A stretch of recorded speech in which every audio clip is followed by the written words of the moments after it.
Tēnā koutou, tēnā koutou, tēnā koutou katoa. My name is Russell Hutchinson, and I'm one of the directors at Quality Product Research.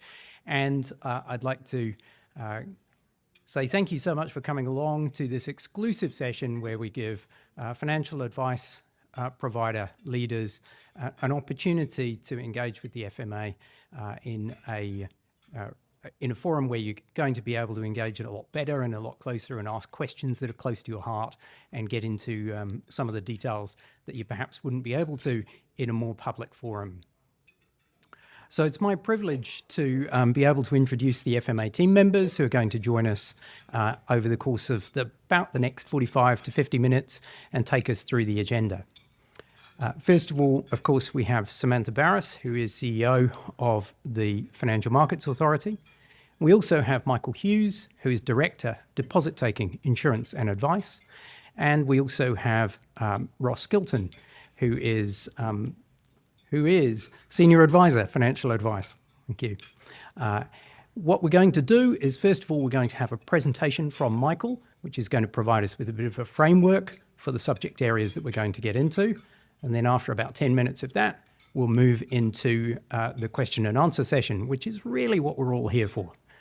So now I'd like to turn it over to Michael and ask you if you'd like to come on up. Wonderful. Well, kia ora koutou, everyone, and it's kind of lovely to be back for another year at the FSC conference, and we certainly find these sessions to be extremely valuable. As you know, as an intelligence-led regulator, absolutely critical that we hear, we listen and actually understand your narrative as well. So really looking forward to the Q&A session later on. Look, I just wanted to go through and do a wee bit of scene setting and share with you some of the... I'm just trying to get these moving. Maybe just move the slides, please. Some of our priorities and observations over the last year, and a bit of our look forward as well. And I know we'll go through and talk about these in quite a bit of detail. Several weeks ago, the FMA went through and released its financial conduct report. This report sets out our priorities for the 25 and 26 year. So specifically, this will be a bit of an introduction session. We'll talk about some of the cross-sectoral risks and also some of the risks and some of our priorities specifically around financial advice. If you haven't already, strongly encourage you to please read the report. It sets out our priorities, but importantly, as we move through this year and we look forward to next year's report, we'll be reporting on some of our observations and obviously findings as well. So today I want to go through and maybe touch on some of the relevancies and the relevant pieces to the financial advice sector. So specifically, if I look at bullet point number 2, understanding emerging risks and opportunities for yourselves. So thinking of risks specifically, FAPs, please think about how you protect and recover any data from any form of attack or failure. It'll certainly be a focus for us this year with some of our operational resilience testing and some of our monitoring. We'll talk a wee bit later about disrupting scam activity. If you looked at or read our financial conduct report, you would have seen close to $200 million last year was lost due to financial scams. So an increasingly more sophisticated area, and every week we're seeing scams that are certainly really stretching the boundaries. And I'll show you a really good example because it is becoming very, very localised, right? Advocating for reform for assets held in custody. So if you reflect back and think of some of the observations and some of the broader learnings we all had from Barry Clue with the close to $18 million that were lost there. So we're working very closely, obviously, with MB to make sure that there is increased protection for clients. Can I have the next slide, please? You need to be alert. you need to be very, very alert. Scams are becoming localized and no one is immune. I think we've all had experiences where we've seen scams and been able to go through and pass those off very, very quickly. We've seen quite an emergence of AI-generated scams. Reflect last year, there was one with Winston Peters, and you could quite clearly see that the dialogue and the tone of the voice didn't match up. More recently, we've seen one with Dame Jacinda Ardern, and within that 12-month period, the sophistication has really grown in leaps and bounds. This example is very, very local. This is a Hamilton-based insurance broker. Their site a month ago was replicated. It was a .com that was added in. There was a slightly different name that was put on the actual URL address. But it just shows you now that the scam activity is actually targeting local businesses. Fiscal were represented on the slide. There were screen snapshots of their team members. There were links through to the various products and services that they went through and also offered. But unfortunately, what has happened is that clients have unwittingly landed on the site and actually gone through and purchased. So certainly just something for everyone to be aware of. No one is immune. Please keep a close watch on your websites. If you don't already, please subscribe to our scam updates. Feel free to share those with your clients. So some of the work that we're doing within the financial advice space this year is just really focusing on how we can uplift and support you to be another frontline mechanism of defence to support clients. Okay, let's move on to the next slide. Specifically within our financial conduct report, we highlight some of our priorities for the financial advice sector. As always, conduct impacting consumers in vulnerable circumstances is a key focus for us. You would have seen late last year where we went through and actually cancelled some financial advice providers' licences where they were targeting migrant community. Again, it will be an absolute spotlight for us. Understanding and sharing with consumers fees, incentives and commissions. Encouragement to everyone is make sure that your disclosure documents are up to date and they're easily understood. Absolutely critical. It will be an area that we'll be focusing on specifically with our supervisory activities. Challenges and opportunities to improve accessibility of advice. Ross will join us later on at the panel and he will share with you a bit of an update on the access to advice. I know talking to many of you prior to the session started that you've already participated. It's absolutely imperative that we listen to you, we learn from you. We want to make sure that guardrails to provisioning of advice is absolutely spot on, because certainly, as you know, with the new legislation, the premise was easy, better, more quality advice for all New Zealanders. Next slide, thank you.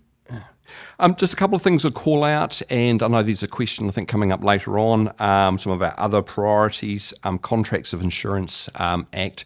This will be quite a substantive change to the way that you provide advice, how you provide advice, what your clients need to know and what your clients need to also understand. So as we are starting to set up our own working groups, we'll be working very, very closely with industry. So if there's one key takeaway from this is, as we have done with FSLA and as we've done with COFU, we'll be working in partnership with both the FSC, ICNZ and also the financial advisory bodies.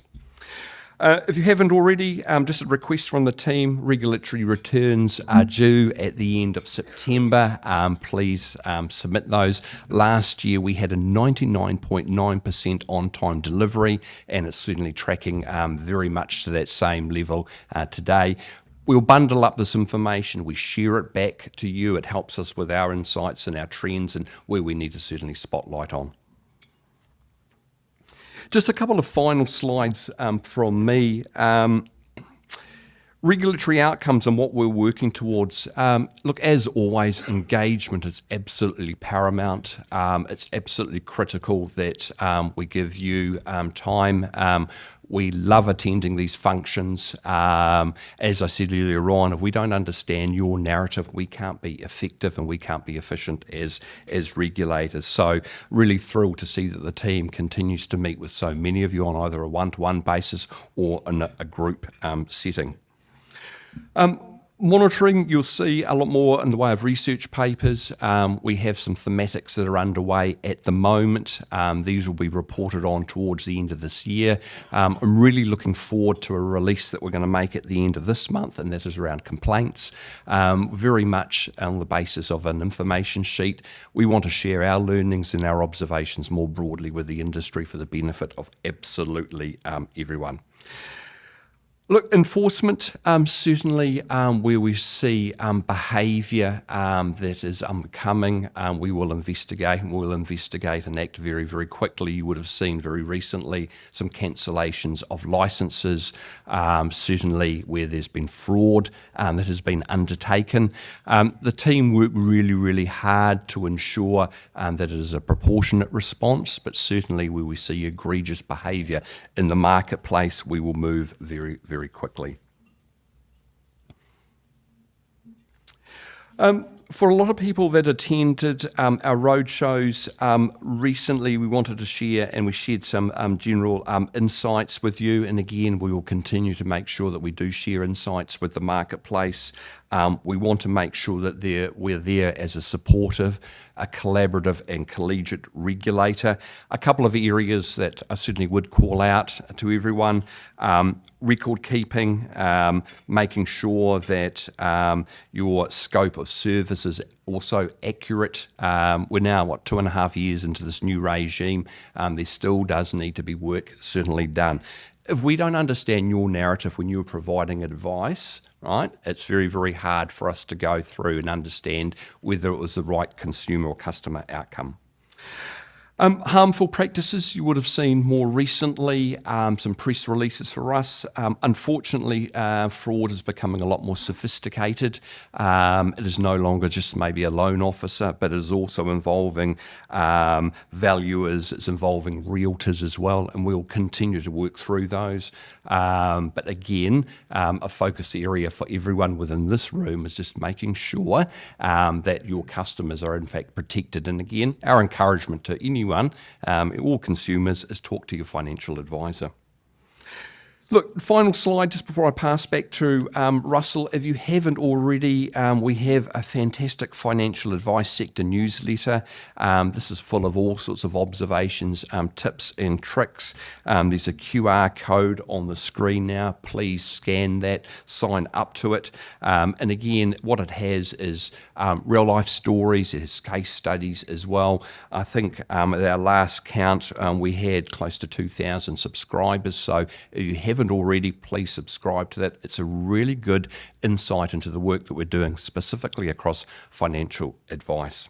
So with that, Russell, it's a bit of a gentle canter through some of our priorities from the FMA for the financial advice sector. One of the points that you mentioned during the presentation, Michael, was about scams, and that reminds me that of great interest to everybody in this room that has spent a lot of time making sure that they apply for licenses and comply and invest in compliance systems is the policing of the regulatory boundary. I know it's something that I think both you and I, and also Ross and I, have talked about. So can you give us an update on where we're at in terms of that? Certainly, thank you. That's definitely on. Look, as we refer to the perimeter or the non-advised sector is certainly a real spotlight for us. And, our policing, in your words, Russell, can range from anything from providing advice. So we think of maybe some of the influencers that we saw in the marketplace, or we continue to go through and see, making sure that they understand and know what their boundaries are and how to go through and play within the rules. Policing as well, where there's unregulated advice that has been provided, working with our various partners to ensure that is stopped. So it's a real focus for us, making sure that we are protecting the integrity of advice. Look, we're very, very reliant on notifications. You are our eyes and ears. You've worked very, very hard to get where you've got. So please, if you're observing errant behaviour or your clients notify you of behaviours from unlicensed advisors or forms of offer, please notify us as soon as possible. We do go through and monitor, we do supervise, and we do react very, very quickly to these types of behaviours. Thank you so much. Sam, thank you so much for joining us. And if I could turn to you now and say, look, could you or maybe members of your team share with us some of the difference, say, between how you're encountering and finding financial advice providers' readiness in their businesses when you're doing monitoring visits, when the team is doing those, and contrast those with the cases that we see in the media where there are more serious consequences? Look, I'll kind of set things off in a big picture way, and then Ross, Michael, sort of you pick up.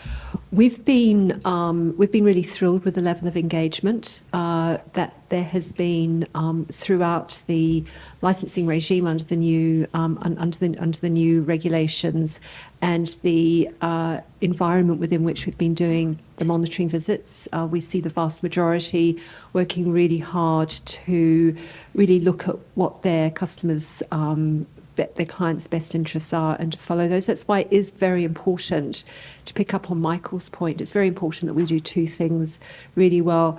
And it's not just for customers, it's acknowledging the work that you put into making sure that you are giving, you're giving your customers great advice, and that you're following the systems that you know that we are on top of, the minority of areas where that's not the case.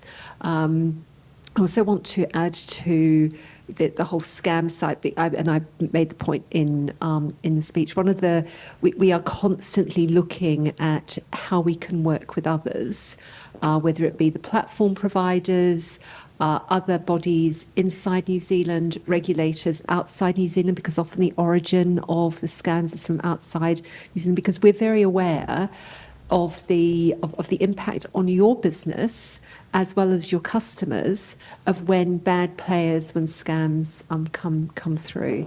So that's that's kind of a kicking off. But Michael. Thank you, and I can certainly cover off, and I'd probably call Ross into the conversation, who does a lot more monitoring these days than I do. But certainly we've been at great pains over the last several years within the new regime to provide insights on how we do our selection with monitoring, our process for monitoring as well. So one of the key checkpoints when the team complete a monitoring exercise is that I actually personally pick up the phone and talk to the licence holder or the principal and actually ask them what their experiences have been, because we're not out to go through and capture or close a financial advice provider's licence. We're there to work collaboratively and collegiately.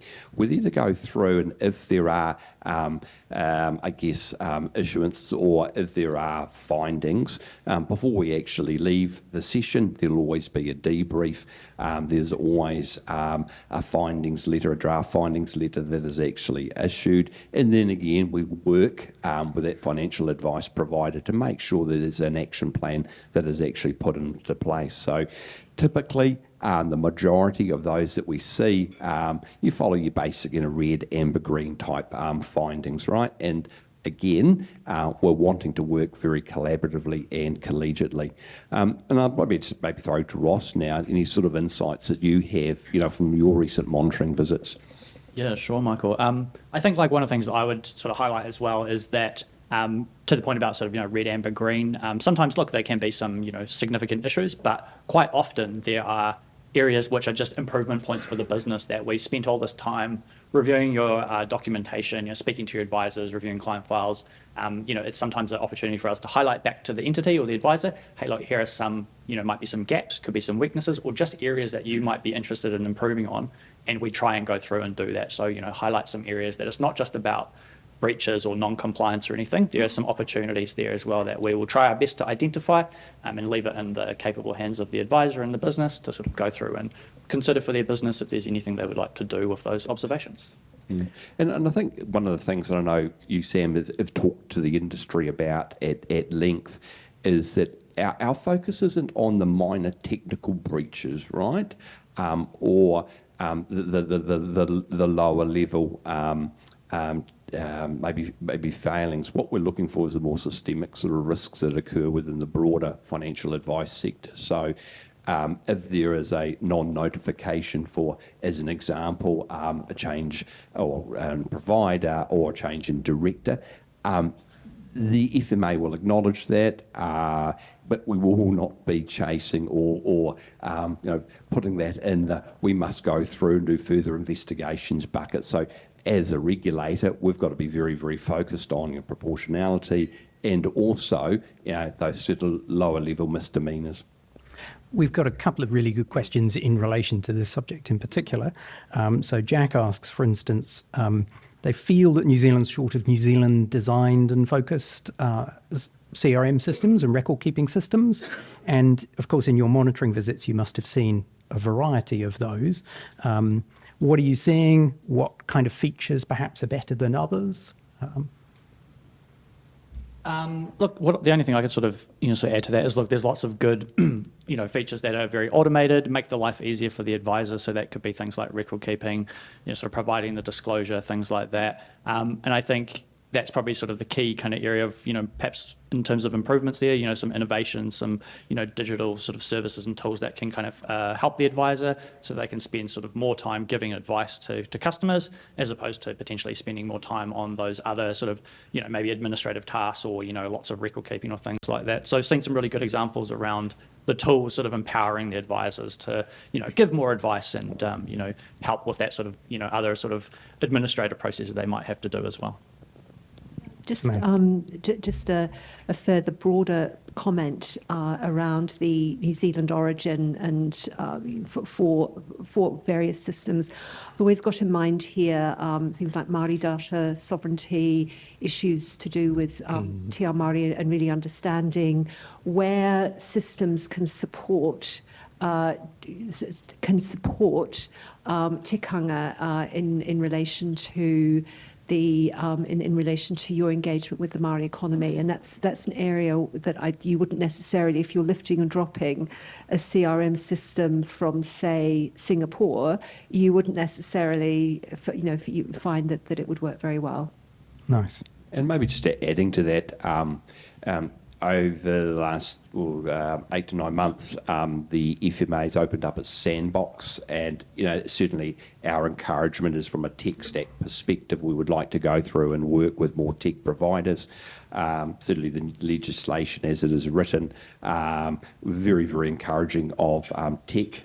So as we work through our sandbox iterations, there is great opportunity. Or if you're not even in the sandbox and you've got a concept or an idea, come and share that with us. It's really, really critical that we actually understand, because extremely pro-innovation. Yeah. So speaking of innovation and also of data sovereignty issues and so on, and related to that privacy, our question is all over it. So one of them asks, for example, around guidance, around new technology, of course, AI. We can't have a conference session without mentioning that. And sort of what guidance you're offering specifically around the use of AI systems, many of which are becoming very popular out there amongst financial advice providers. Look, yeah, good question, and I might ask Sam to going to talk about AI at a bit of a global level, but I'll answer that localised question first. We're actually in development at the moment of putting together an AI information sheet, right? So the information sheet itself is pitched very much at that high level, but it's those things that you need to consider, such as what sort of governance is in place, what sort of security is in place with AI. How are the algorithms? Are you taking a bit of a check on those to make sure there's no sort of bias that may well be introduced? So certainly with the introduction of FSLA, very agnostic with tech, very encouraging as I go through and say. But look, certainly AI has, and we've seen it, and we've evidenced it with a lot of the large entities, and it's been used to a real benefit for consumers, such as scraping and pulling together policy wordings, being able to answer questions in a very timely manner and very, very responsive, right?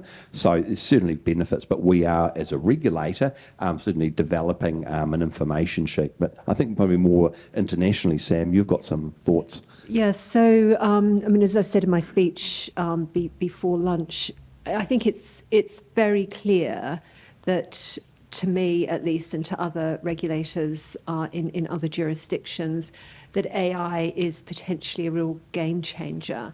And one of the things that I'm and game changer as far as being able to cost effectively provide good advice to and support to New Zealanders as they traverse their financial lives. But it requires curating, it requires fostering.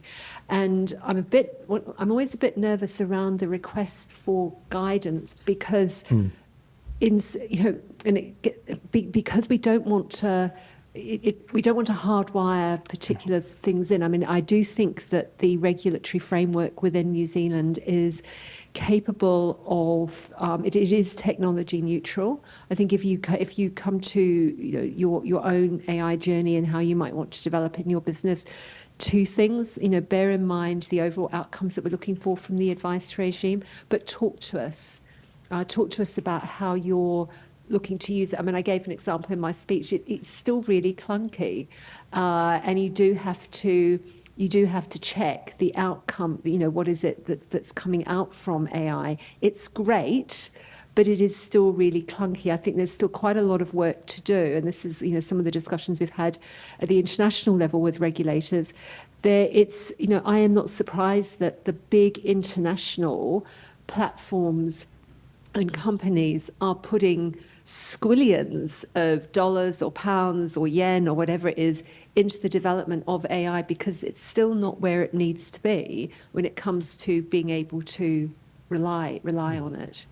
And there is no difference, just to be clear, between AI and any other system. The same guidance that's been given about where data is held, how securely it is held, for what purposes, and so on. All of that still applies. Yeah. So it doesn't really, in that sense, it doesn't need any specific guidance. It shouldn't. Yeah. I mean, beware of. We're putting together the information sheet, which we trust will be helpful, but beware of pushing too much for guidance, because I think what we're going to be looking for is that you are developing your own understanding of how the technology can support your business model, what the risks and opportunities in your business model are. And this is an area where it's really important, again, with my point that I made in the speech, it's substance over form. And I would approach, knowledge of kind of, acknowledging all the needs for security, but and all the other requirements, which still need to be, whether it's AI or putting it in a spreadsheet in your desk in an office, that still need to be complied with. But it's actually really thinking on how can I use it? How can it be used safely? How will it support growing my business? And how can I deliver secure, safe outcomes while I'm using it?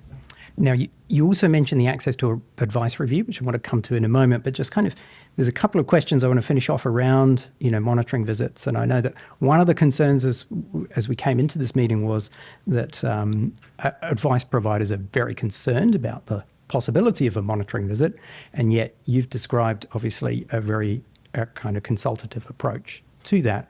And one of our questioners here has highlighted that there hasn't been a referral to the disciplinary committee for quite some time. And I just wondered whether or not that was a kind of a deliberate function of where you were at in terms of monitoring, or whether you'd like to kind of comment on that. It's a great question. The disciplinary committee, and it's one we have been giving thought to. The disciplinary committee was part of the history pre the changes to the financial advice regime. What we're finding is that we're able effectively to provide a one-stop shop when it comes to the monitoring and the follow-up for any of the issues that we're finding. So I'm not actually answering your question, but we're thinking all the time when we are taking matters forward, what is the most efficient way of providing an outcome to a particular set of circumstances, even a difficult one where there may be some there may be some behaviour that needs to be dealt with, and we keep we haven't referred, things haven't been referred because we've been able to deal with it ourselves under the new requirements. Yeah. Yeah, and looking at that's right. And also you think of the actual structural makeup of the new legislation under the financial advice provider, and how that's licensed. Under the previous regime, it was the AFAs as an individual. But certainly with the new regime, as Sam said, our range within our toolbox is a lot more malleable, and also it gives us an opportunity to maybe work more closely with the financial advisory community as well. So, but as always, we're always looking to see whether there's an escalation through to FADC. But certainly at the moment, I think the tools that we actually have are delivering far better outcomes, outcomes for advisors and also outcomes for consumers.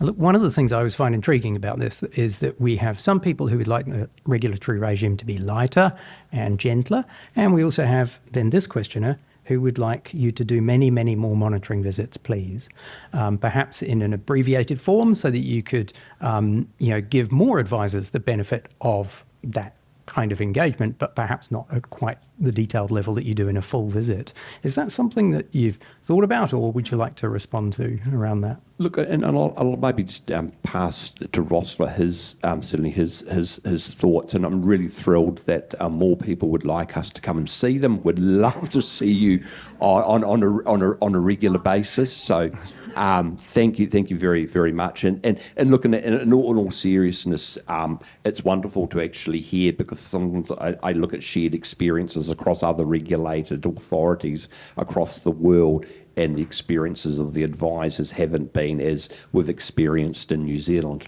And certainly always acknowledge that we've got opportunities to go through and improve and enhance our system. We're limited with resource. We will focus where there's areas of the most harm, right?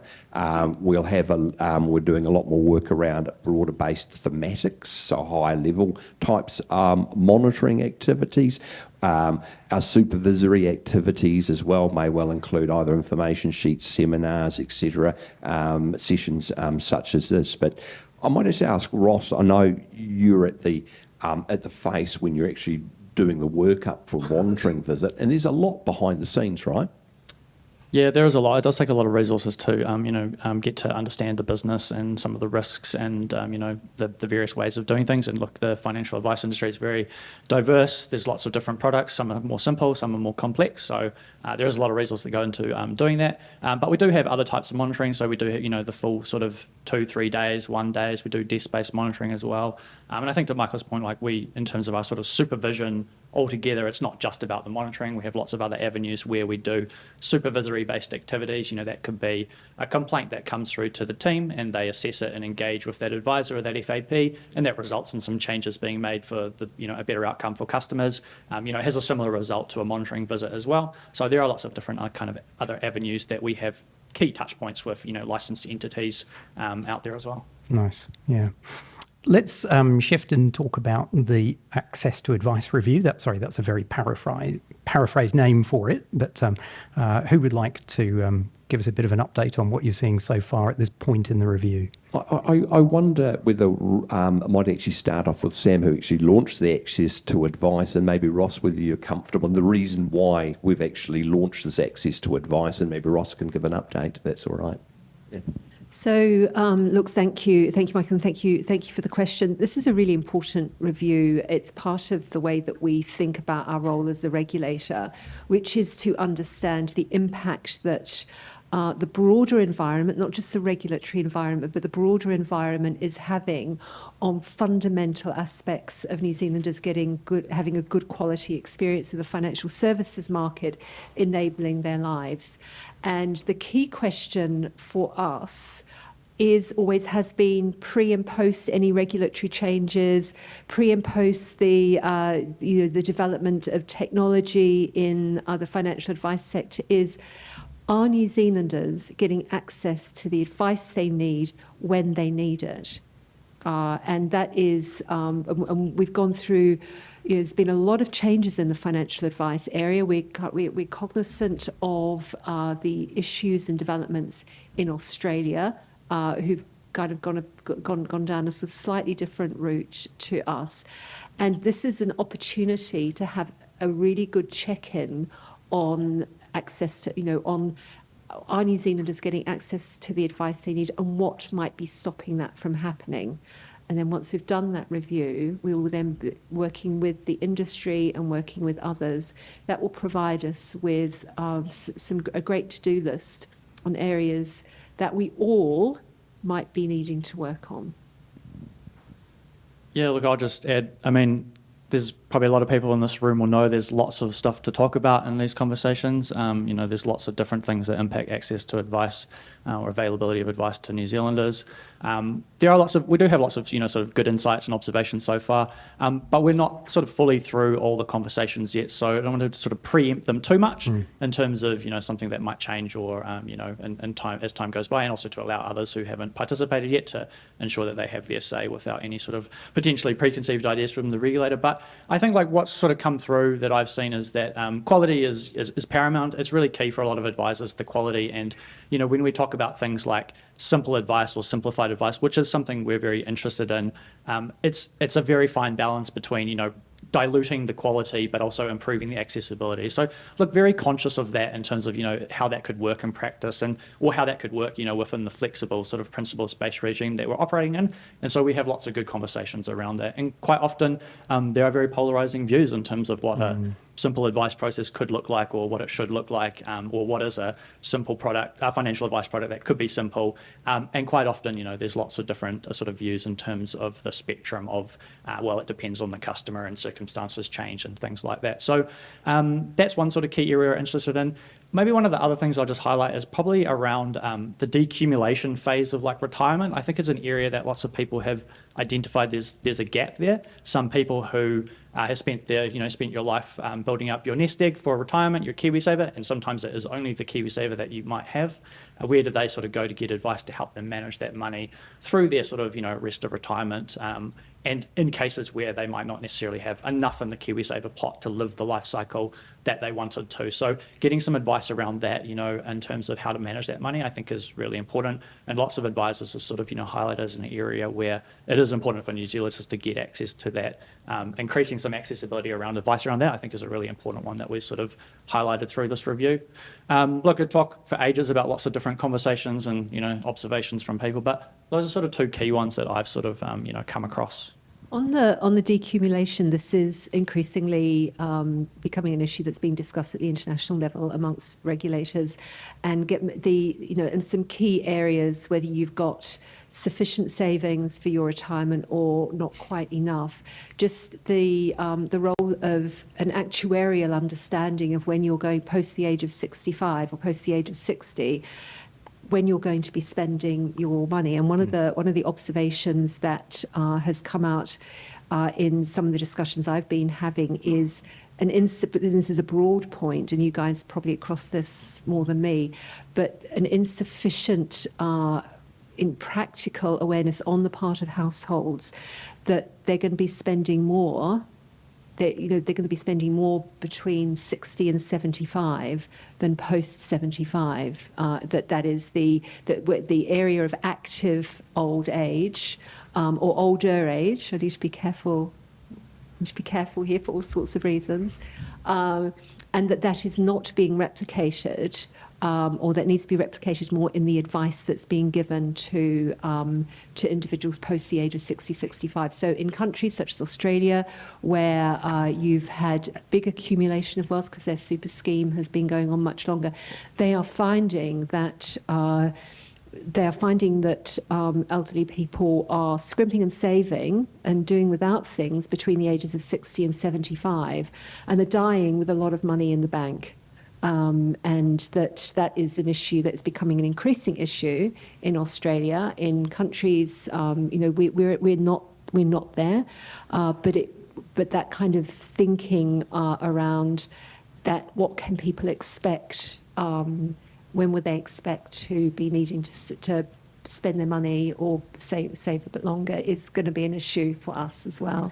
Sam, there's a couple of questions here which really relate to what you've just been talking about, and one is about giving limited advice to people with small balances, so they're pre-retirement in this case, and whether or not there is a gap really around that. And I'm interested to, do you feel that there's sufficient flexibility in the current regime to be able to provide that kind of service, or do you feel more could be done in that area? I'm actually going to phone a friend on this. I mean, I think my general point is that more can be done. We've got we've got a lot of New Zealanders. In the average balance in KiwiSaver is about 35,000 New Zealand dollars. That's not going to take you very far. There's a big difference because of national super with those who own their own homes and those who don't own their own homes, as far as the extent to which. So there's a couple of really quite basic points there. But we do a high level observation is that there is a greater capacity for advice to be given than is in all cases being taken up. You're quite right, and it's certainly the access to advice and the findings is absolutely central to our future decision making. Right? Of course, you've got your statement of advice, and look, we believe there's enough malleability at this stage, but whether that's actually understood. And we're doing a lot of thinking on that, and whether we need to provide some more information sheets or certainly more guidance. But certainly back to both Sam and also the points were raised earlier on. We need to talk to you, and by talking to you and running this access to advice thematic, look. It is probably the largest thematic that the FMA has actually run post the conduct and culture work we did jointly with the Reserve Bank, right? We want to go through and test the settings. We want to make sure that the Act, as it was introduced, is actually delivering access to advice and good quality to advice for more New Zealanders. So certainly it's an area that we're focusing on and making sure that we have all of our settings right and they actually are understood by the market as well. Well, there are so many questions on AI. We could run a whole separate session on that, and I'm not quite sure whether that plays to the natural strength of our team here. So we're going to might pass over those. But there's a couple of more detailed questions around. I particularly like the question of harm here, and across the industry, where do you see the greatest risks of harm emerging, and why? So I'll kick off on that. The biggest risks are around vulnerability, and vulnerability. There isn't in my experience, there's never a set group of vulnerable people. We can all be vulnerable at various points in our lives. There's more of it now because of the economic times.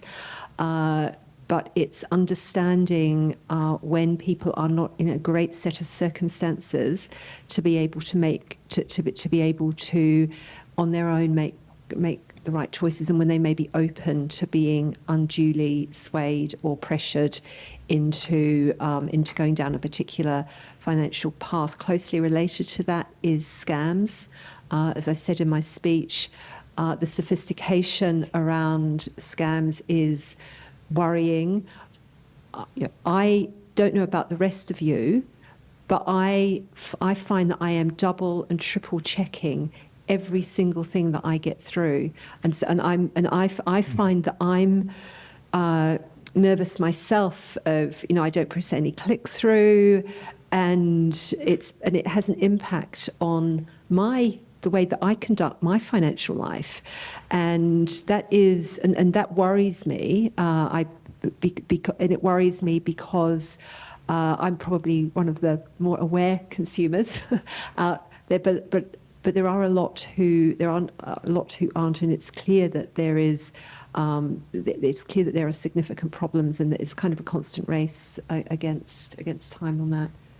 Yeah, we hear some shocking estimates for dollar values lost to online scams and so on, and of course they tend to be financial in nature. I mean, I've got I won't go into details, but I've got a close friend who has lost about 80% of his not that much wealth due to a scam, and it was incredibly sophisticated, and the impact it's had on his life is immeasurably awful. And you know, some of his vulnerability were around his age and stage. You know, there were, you know, various things come in, and it's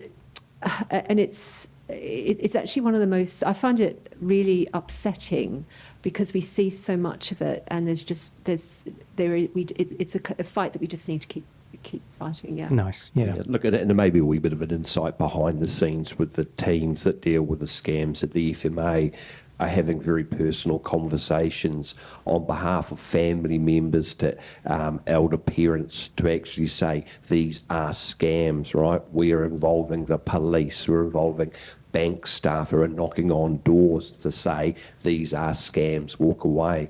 I guess one of the emerging trends we're seeing with scams is the recovery scam as well. I've been scammed once, but then all of a sudden 24 hours later someone has got my details and say, Michael, I can get your money back, but you just need to pay a wee bit for an investigation. And it's a real double-edged sword, right? Nice.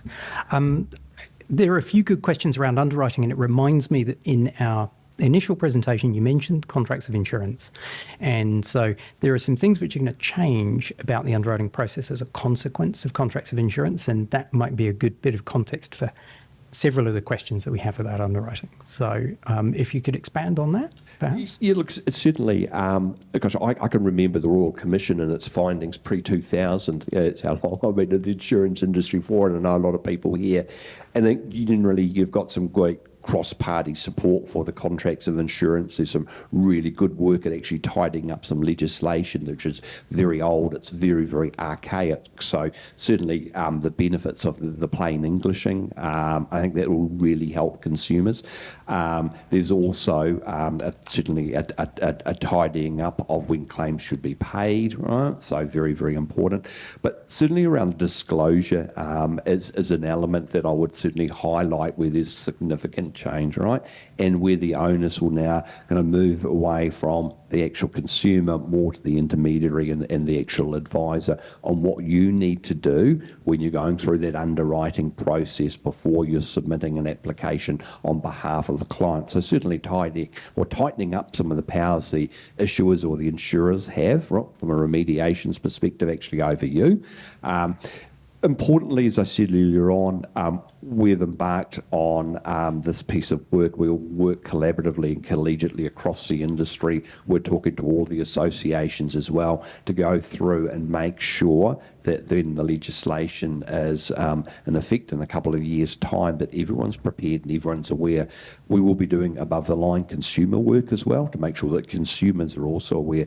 But certainly, if you haven't had a chance or an opportunity yet, there are some great information pieces. A lot of the law firms have produced some really good summaries. My encouragement is to start reading and to start preparing yourself and thinking about how your delivery of advice will actually need to go through and change. Yeah. Completely agree. I very much welcome this change. I noticed, and some of you will have heard me say before, again, as a consumer, when I came back to New Zealand 3.5 years ago, I did find my insurance documentation harder to understand what I was and was not covered for. I think one of the pieces of advice from me is to, with current clients, to think about what information do they need to know how the contracts of insurance changes will impact upon the information that they're receiving and what they can take from it. So there is a bit, I'm a big believer that the education of consumers is best done by providers, and you guys are really, you guys are at the kind of front end of that. So helping your clients to understand what they can expect to see as a result of the changes, what they can, and particularly in terms of what some of the key differences are, and then taking some soundings from them on how they're finding it once it's in the process of being implemented, would be a great kind of good practice thing to do. Possibly our last question for the session, because we've run out the clock very fast in this panel session, is just expanding on that point about consumer education. It feels to me like there's a lot of consumer apathy, or maybe even fear, which stops consumers deciding to take that step and access advice, which we know can improve their circumstances considerably. What do you see as the FMA's role in trying to encourage that step? I'll kick off. I'll kick off. So we have some important obligations when it comes to providing accessible information for New Zealanders on our website. We have a consumer section on our website. We get involved in World Investment Week, World Investor Week. We get involved in other initiatives. I'm going to come back to the point that I made in terms of the work we can do. The key, apart from, so once you leave school, the key. And then you've got your family and your friends, but that can be, as you guys all know, a little bit mixed, to say the least, when it comes to the quality of that. The key people who can really support confidence and openness are around the product, around the firms, the advisors, the product providers. There are always an opportunity. So you guys are the advice sector, but even the product providers, if they're, everyone has an opportunity to encourage the taking of advice and the access to advice. Thank you so much. Thank you to our panel for joining us today. Very good.